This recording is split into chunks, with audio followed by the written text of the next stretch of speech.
আমার যেন হজের পুরা সফরটা আল্লাহ সুবহানাহু ওয়া তাআলার হুকুম অনুযায়ী এবং বিশ্বনবী মুহাম্মদুর রাসূলুল্লাহ সাল্লাল্লাহু আলাইহি সাল্লামের সুন্নাহ অনুযায়ী কাটে। আল্লাহ আমাদের সকলকে তৌফিক দান করেন। যারা হজে গিয়েছি আল্লাহ সকলকে হজ্জে মাবরুর নসিব করেন। যারা যেতে পারেন নাই আল্লাহ সকলকে হজে যাওয়ার জন্য তৌফিক দান করেন। আসসালামু আলাইকুম ওয়া রাহমাতুল্লাহ। সম্মানিত প্রিয় ভাই ও বোনেরা, আজকে আমরা আলোচনা করব হজ্জে মাবরুর তথা কবুল হজ পাওয়ার বা কবুল হজ লাভ করার উপায় কি। হজ তো অনেকেই করে, লক্ষ লক্ষ লক্ষ লক্ষ মানুষ প্রতি বছর হজ করতেছে, কিন্তু এই হজ কি শুধুই মাত্র একটা ইবাদত, নাকি এটা এমন এক ইবাদত যেই ইবাদতের মাধ্যমে আপনি আল্লাহ সুবহানাহু ওয়া তাআলার একজন প্রিয় পাত্র অর্থাৎ আল্লাহর একজন প্রিয় বান্দা অথবা বান্দি আপনি হতে পারবেন। হজ্জে মাবরুর তথা কবুল হজ পাওয়ার জন্য আল্লাহ সুবহানাহু ওয়া তাআলা সূরা বাকারার 197 নম্বর আয়াতে আল্লাহ তিনটা শর্ত দিয়ে দিয়েছে।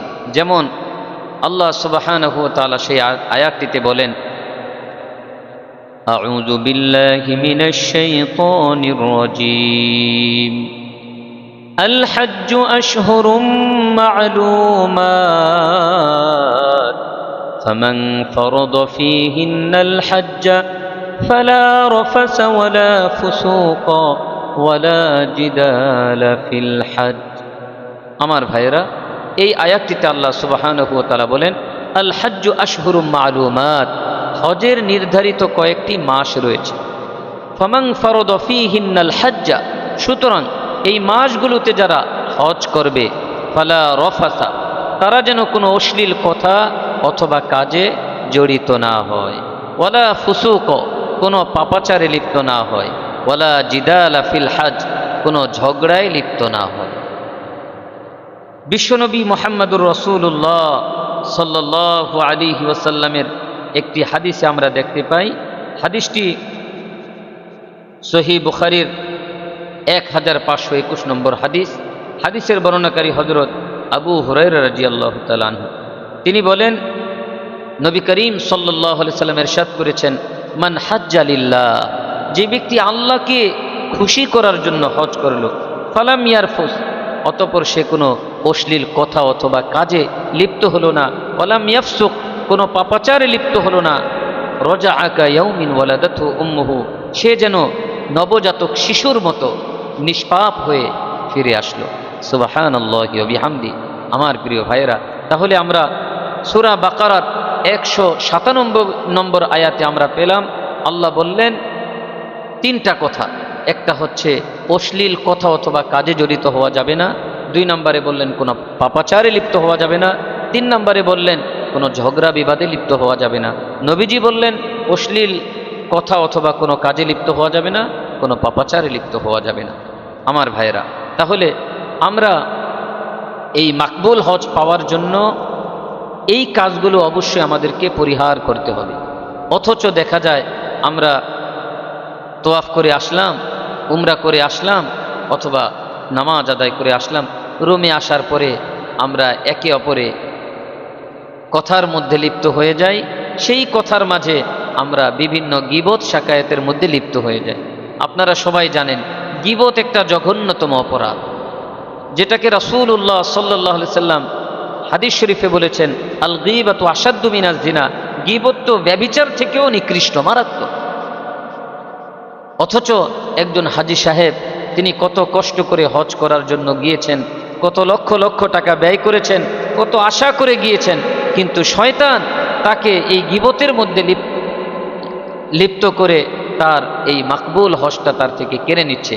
আমাদের অজান্তেই আমরা মাকবুল হজ হাতছাড়া করছি, আমরা হজ্জে মাবরুর আমাদের থেকে চলে যাচ্ছে, আমরা হজ্জে মাবরুর থেকে বঞ্চিত হচ্ছি, অথচ আমরা খেয়াল করছি না।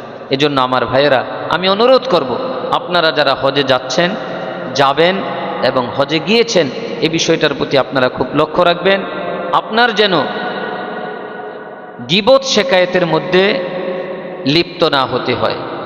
এজন্য যথাসম্ভব কথা কম বলা, মেপে মেপে কথা বলা, গনে গনে কথা বলবেন, অতিরিক্ত কোনো কথা বলার কোনো প্রয়োজন নেই। এই কয়টা দিন মুখে তালা দিয়ে দেন। তারপরে চোখ হেফাজত করা।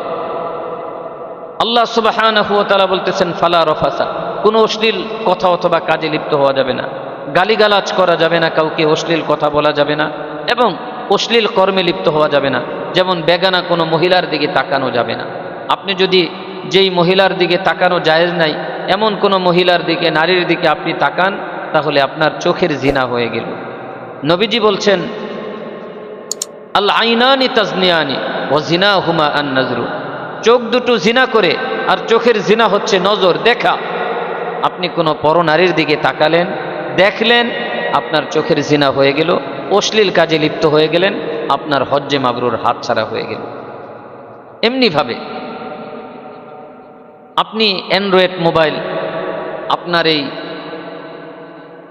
মোবাইলের মধ্যে আপনি হজে গেছেন, আপনি ইউটিউব দেখতেছেন, আপনি ফেসবুক চালাচ্ছেন, ফেসবুকের মধ্যে হঠাৎ করে অর্ধনগ্ন, অর্ধ উলঙ্গ একজন নারীর ছবি চলে আসলো, সেই নারীর ছবির দিকে আপনি তাকালেন, আপনার চোখের জিনা হয়ে গেল। আপনি কোনো নারীর